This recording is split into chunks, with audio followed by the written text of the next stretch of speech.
écoutez France Info, il est 8h17. Bonjour Bruno Gollnisch. Bonjour. Merci d'être en direct avec nous ce matin sur France Info. Vous êtes vice-président du Front National et aujourd'hui, si j'ai tout bien suivi, vous aimeriez remplacer Jean-Marie Le Pen à la tête du parti. On va évidemment parler dans quelques minutes de cette guerre de succession au sein du FN.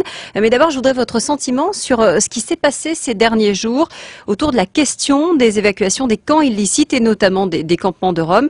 Est-ce que, clairement, aujourd'hui, vous soutenez la position de Nicolas Sarkozy? Je vais vous le dire, mais tout d'abord, dans votre présentation, permettez-moi de rectifier, il n'y a pas de guerre de succession, il y a une compétition ça, c'est ce qu'on va voir tout à l'heure. Il y a une compétition tout à fait normale, comme dans n'importe quelle association, entreprise, club sportif. Quand un président s'en va, eh bien, les associés, les sociétaires, s'il s'agit d'une association, se réunissent en assemblée générale pour désigner son successeur. Alors, en ce qui concerne cette affaire des Roms, je suis très heureux que vous me posiez la question, parce que ça va me permettre de rectifier ce qui est devenu un mensonge d'État, même, depuis qu'il a été proféré par Monsieur Lelouch. Votre position au Parlement européen, oui, puisque sur vous notre êtes position au eurodéputé. Parlement européen, je suis très bien placé pour le savoir, puisque je suis intervenu dans le débat d'abord, en explication de vote ensuite, et j'affirme que contrairement à ce que prétendent mensongèrement Monsieur Lelouch et Monsieur Copé, nous avons voté contre la résolution condamnant la France.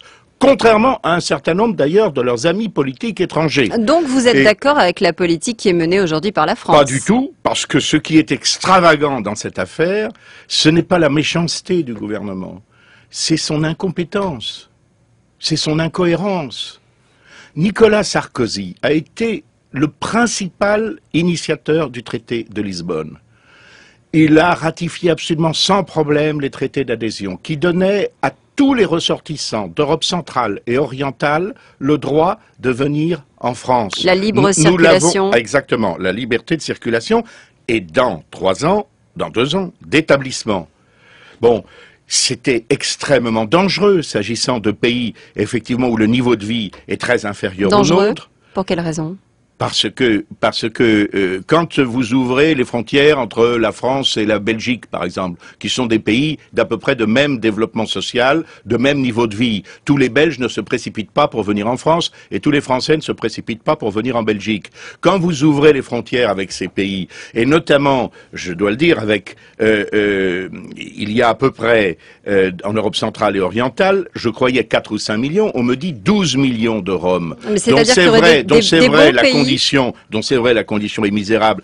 Je ne crois pas que ce soit seulement parce que les Bulgares, les Slovaques, les Hongrois, les Croates, etc. sont méchants que les Roms ne se sont pas intégrés. Je crois qu'il y a un certain nombre de problèmes également comportementaux de la part d'un certain nombre d'entre eux. Mais en tout cas, il est bien évident qu'attirés par notre système social, ils sont tentés de venir ici. Il y aurait les bons et les mauvais pays, ceux qui auraient le droit d'avoir un ticket d'entrée pour les pays européens et les autres? Oui, tout à fait. Oui, je pense, et c'est fondamental, je pense, moi, je suis de ceux qui croient, avec toutes les générations de Français qui nous ont précédés, qui souvent se sont battus pour la France, qui ont versé son sang pour sa liberté et son indépendance, que les Français ont le droit de choisir les étrangers qu'ils souhaitent ou qu'ils ne souhaitent pas venir voir chez eux. Donc retirer la circulaire du 5 août, c'était une mauvaise idée. Exactement comme pour chez vous. Je pense que vous avez le droit de choisir vos invités, voilà. Et je pense que les Français ont ce droit. Et ce qui est criminel dans l'attitude de la gauche, et ce qui est véritablement une trahison contre l'intérêt national, contre la sûreté de l'État, c'est qu'on a l'impression que les Français sont obligés de recevoir tous ceux qui veulent entrer chez eux. Je trouve ça extravagant. Soyons clairs, Bruno Gollnisch, vous auriez, vous, maintenu la circulaire du 5 août? Non, je n'aurais pas signé, et j'ai d'ailleurs essayer avec Jean-Marie Le Pen, avec nos collègues étrangers, y compris d'ailleurs des collègues de l'Europe centrale et orientale, je n'aurais pas signé les traités donnant le droit à tous les ressortissants de ces pays, sans garantie, sans période transitoire, sans possibilité de choix pour le gouvernement français, de venir chez nous et bientôt de s'y installer. Voilà. On est quand même en train de stigmatiser une population. Non, c'est pas stigmatisé. Non, excusez-moi, c'est pas stigmatisé du tout. Encore une fois, est-ce que c'est stigmatisé? Est-ce que si demain tous les habitants, je ne sais pas moi, de pays tout à fait estimables, que pas comme le Zaïre, l'ex-Zaïre, la République du Congo ou d'autres, le Tanganyika, le Guatemala veulent venir en France, on est obligé de les recevoir. Nous disons clairement non. Il n'y a là rien de scandaleux, rien de contraire au droit international. C'est d'ailleurs, la preuve en est, c'est qu'il a fallu que la France, sous l'instigation de Nicolas Sarkozy, signe des traités pour donner à toutes ces personnes le droit de venir chez nous. Et maintenant, le gouvernement s'aperçoit qu'il y a un problème. C'est ahurissant. Alors Bruno Gollnisch, j'ai lu votre discours, celui qui lance votre campagne.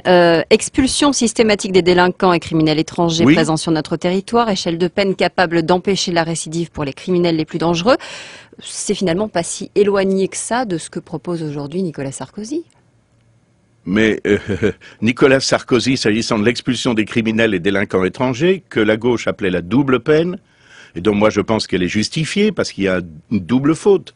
Il y a le crime ou le délit qui est commis d'abord, et ensuite, s'il s'agit d'un étranger, la violation de l'hospitalité française. Il me paraît donc normal que, comme dans pratiquement tous les pays du monde, quand un étranger a commis, je parle d'un crime grave ou de délit répété, comme c'est parfois le cas, eh bien, il soit prié de quitter fermement, qu'il soit obligé de quitter le territoire français. Bon, Nicolas Sarkozy a milité contre, à l'époque, parce qu'il pensait que ça le ferait bien voir.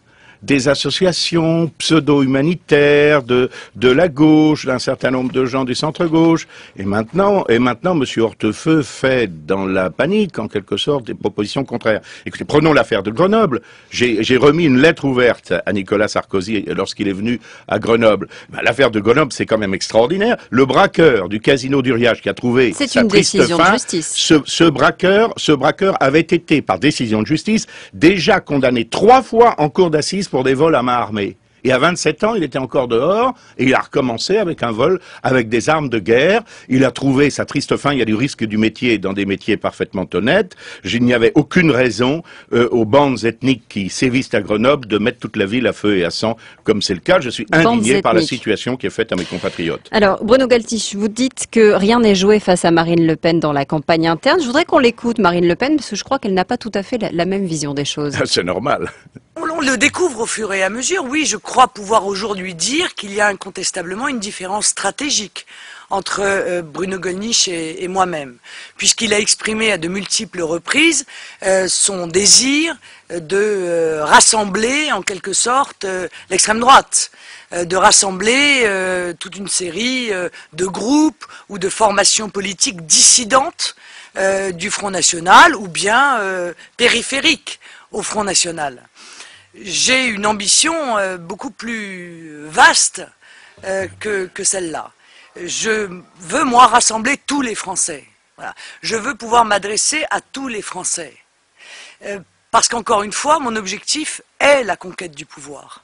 Marine Le Pen rassemble les Français, vous les militants, et en plus, elle a le soutien de son père. Je ne rassemble pas l'extrême droite, ou alors il faudrait admettre que des gens qui étaient chez nous étaient à l'extrême droite, on aurait mis longtemps à s'en rendre compte. Je veux rassembler tous ceux qui, de la droite sociale, pas la droite libérale, de la droite sociale à la gauche patriotique, ont par exemple majoritairement refusé la disparition de notre indépendance lors du référendum sur la Constitution européenne. Vous y croyez, Bruno Gollnisch, contre Marine Le Pen? Vous pouvez gagner. Je crois que ça n'est pas joué du tout, oui, mais ça, ce sont les militants qui feront leur choix. Oui, je pense qu'il y a une compétition, elle est loyale, et bien que le meilleur gagne. Que le meilleur gagne donc. Merci Bruno Gollnisch d'avoir été en direct sur France Info.